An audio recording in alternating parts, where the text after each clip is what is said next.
ئەم برایانە کە هاتن بۆ لای ئێمە کۆنگریان بەستووە، کۆنگرەکان سەرکەوتوو بووە، ئامانج و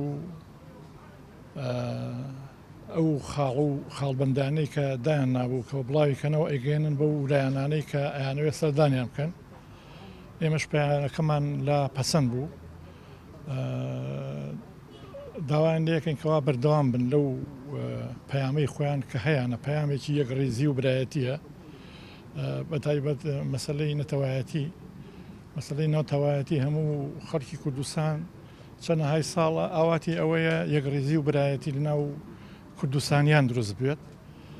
ئێمەش وەکو بزوتنەوەی ئیسلامی هەموو کاتێک خۆیان ئاگادارن چەند جار یەکتیمان بینیوە، ئاڵوگۆڕی ڕێی یەکتریمان کردووە، ئەزانن کەوا ئێمە دەربارەی یەکڕێزی و برایەتی و ئازانم تاقە حیزبێکین کەوا حیزبایەتی لەو بوارە ئێمە ناخوێنینەوە، چونکی میلەتێکین مەزلومین، حەقی خۆمانە بژین ئازاد بین.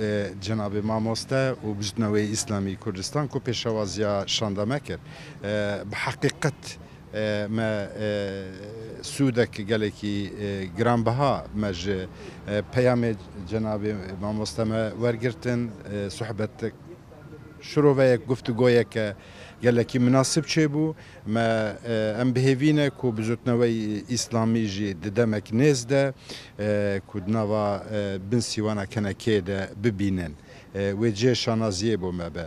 Me hin şiroveyên li ser pêkayina yekîtiya neteweyî kir ji bo pêkayina yekîtiya neteweyî hevrêziyek li gel mamoste û li gel şanda mamoste û şanda me tekez levdû kir. Em tuna kokî di nav nabînin, em bêhêvîne ku demek nêz de bikin. Bêguman me ji mamoste jê re diyar kir û me arz kir ku şandaya me wê ber bi rojava biçûwa lê mixabin hinek astengî bûn ku me dixwastin ku peyamên her du ciyan jiyê mamoste bahs kir ew hinek kemasî pêk hatine bêguman em bihêvîne ku yekîtiya me yî neteweyî wê wan kemasî û astengiya wê de rakin. Zor spas kim bo we.